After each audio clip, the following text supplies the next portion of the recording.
What's going on, guys? It's your boy LQ, Mr. Real Deal Fantasy HQ. Fire content only, and it's the fantasy football picks and bets presented by PrizePicks.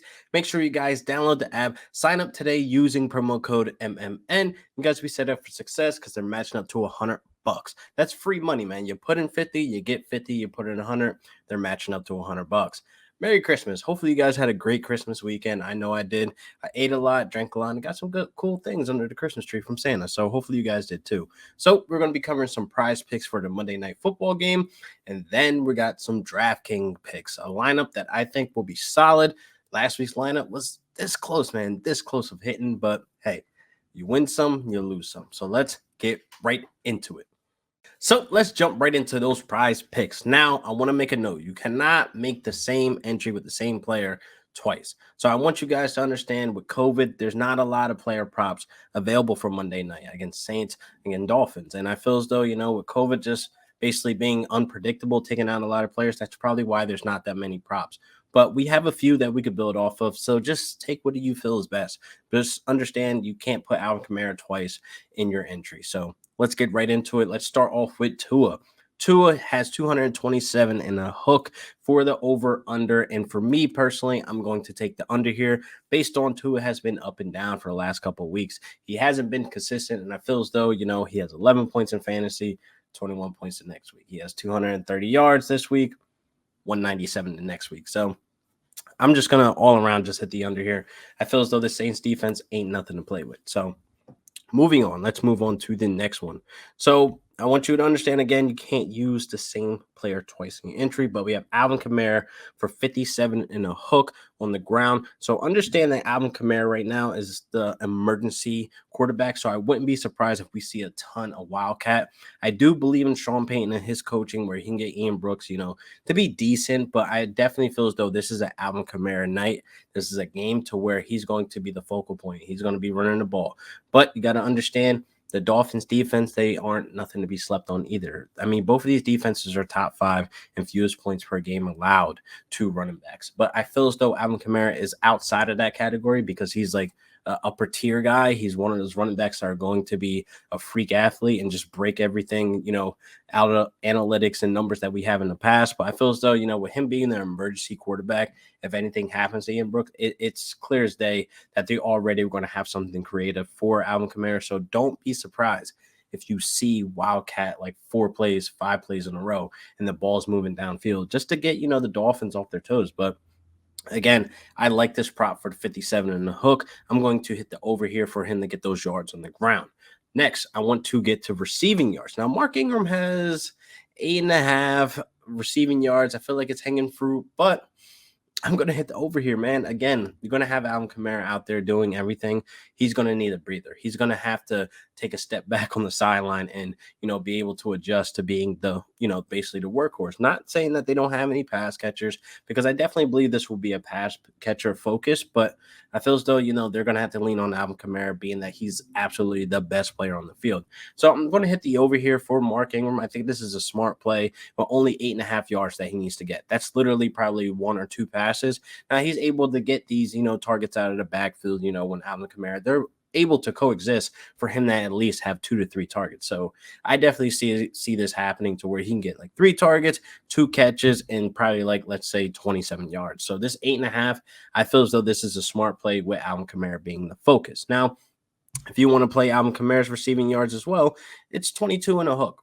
I definitely think this is an obvious smash as well. If you like his receiving yards over his rushing yards, which is 57 and a hook, I would definitely smash this receiving yards. Because again, this is going to be a game where Alvin Kamara is the god. He is the focus. There's nobody else. So I feel as though you have a quarterback that's inexperienced in his first start. He's not going to be in there, be able to, let's say, be as decent as a Jameis Winston. Like, I do believe in Sean Payton's coaching, but I don't know if this is going to be, the primetime Monday night game against the Dolphins defense. That's not bad. They're not terrible. You know what I mean? So we will have to see how this rolls out, but I'm definitely smashing both of these. Again, if you do not like Alvin Kamara's rushing yards, the prop, and for the over under for 57 and a hook, you can just go ahead and smash his receiving. Again, you cannot have the same player twice in one entry, so keep that in mind. So if you do the receiving yards for Alvin Kamara, you cannot do the rushing yards for Alvin Kamara. So moving on to the last but not least prop, but I feel as though with this one, it's a little tricky. Now, hear me out. Now, I'm a Kamara 0.5, basically saying, is he going to score or not? I'm going to hit the over here based on what I've said before, him being the focal point. But it's kind of interesting with the Dolphins, with their rushing yards. I mean, their rushing touchdowns allowed. So, fun fact, they haven't allowed a rushing touchdown by a running back since week 5. No. Hear me out. I know what you're thinking about. You're probably thinking about the Falcons and you're thinking about Cordell Patterson. He doesn't count. He's not a running back. I know he's labeled as a running back, but let's be real. He's a wide receiver just doing what Deebo Samuel's been doing. I just feel as though that doesn't really count. And yes, they let up a rushing touchdown to Zach Wilson and also, of course, Cam Newton. But if we keep it to where they are labeled as a running back or what they really are, it's been since week 5 since they allowed the rushing touchdown. But again, they faced a whole bunch of other running backs, a bunch of guys that are like in between, but they're not upper tier like an Alvin Kamara. So I feel as though we have to full send this one for the over. He's going to be all over the place. He might even get a receiving touchdown, but I think this is more so for a rushing touchdown. But Alvin Kamara is going to score, so hit the over here. This is a smash.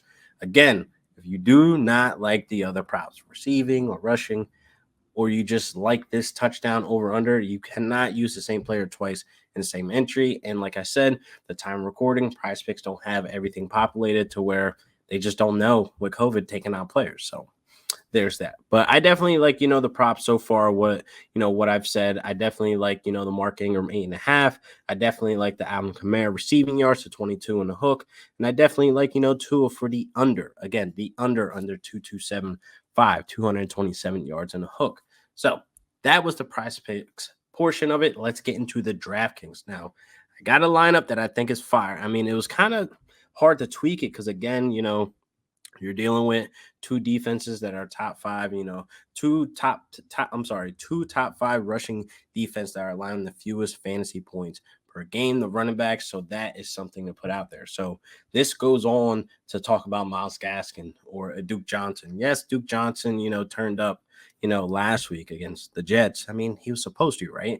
They give up the most rushing touchdowns to running backs all season. So I definitely feel as though if Duke Johnson or Myles Gaskin weren't able to do that, they're trash. So again, I'm definitely going to be fading the Dolphins, basically, running backs in this game. We're going to focus more so on the pass catchers. So again, you need to just look at it to where both these defenses are tough. I mean, yards per game, total, defense. I mean, Saints are ranked 13th. Dolphins are the 18th. That's somewhat bottom of the table, but not really. Like I said, they're not a terrible defense. So there's not much difference, when it comes to these quarterbacks as well, when it comes to fantasy points per game allowed, where they're both giving up 17 points. But again, you have Ian Brooks in there who's possibly not going to be in the game all the time because Alvin Kamara has already been named the emergency quarterback, whatever that means. That just, to me, translates to a bunch of Wildcats and for him to be the focal point, but that's something else. So again, I believe in Sean Payton's coaching. He was able to have Jameis Winston look, decent to start the season. I mean, he didn't have that many turnovers, which is great. And it's just an unfortunate injury that Jameis Winston faced to where it's like, damn, man, what he could have been. So I believe in Sean Payton. I believe that he's going to try to come out with a dub the best way he can this week. So let's just get into this lineup, man. So obviously your captain, your emergency quarterback. I've been talking about him this entire episode. No other than Alvin Kamara. That is a no-brainer here, people. He is $18,300 on the DraftKings app. Make sure you download the app. Just fire. But anyway, moving on to my next flex to where you have to have some type of pass catcher on the Saints because, again, maybe Alvin Kamara's burned out. They're going to have to throw the ball eventually. So I think Marquise Callaway is going to be that guy, that spark, that probably can get an Ian Brook going. And I definitely feel as though he has the big plays. He has the volume. He's $7,800. So moving on to another pass catcher, because, again, these two defenses are top 5 and allowing the fewest fantasy points per game to running backs. So I'm just going to focus on the pass catchers here, man. So I need to get me a Mike Gesicki for $6,400. Now, he has the volume. The guy's going to get 8 targets, 7 targets, 6 targets, whatever the case may be. He's going to be that guy that's going to be able to bail out Tua. So if Tua's having a hard time getting the ball to Waddle, getting to Devontae Parker, Mike Gesicki's there for the savior, for the security net. So I love my tight ends, and I love me some Mike Gesicki. So put him on the lineup.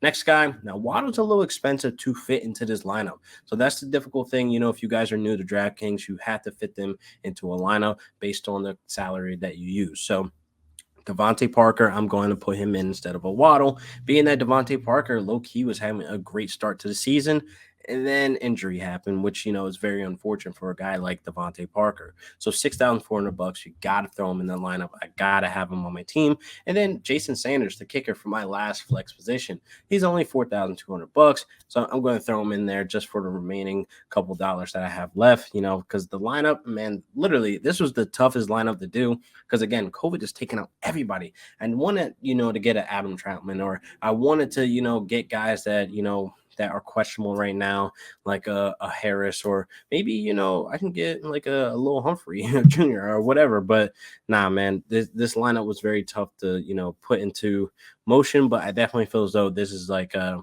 good lineup that I feel like I can win. So captain spot, Alvin Kamara, Marquise Callaway, Mike Gesicki, Devontae Parker, and Jason Sanders, the kicker. So hopefully they can get in range where Sanders could just kick a bunch from outside the 30, maybe in the 50, because he's a good kicker. So he's pretty accurate.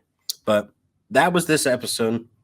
Very hard to get through based on COVID taking on a lot of players and a lot of things moving around, and PrizePicks not having every single thing, populated at this moment at the time of recording. But again, they just don't know. COVID's been hitting overnight. COVID's been taking out key players out of a bunch of these teams. So I definitely know you guys watched some Sunday football and you see how crazy that was. But hey, I hope you guys enjoyed this episode, and I'll see you guys next week for another great episode. Peace.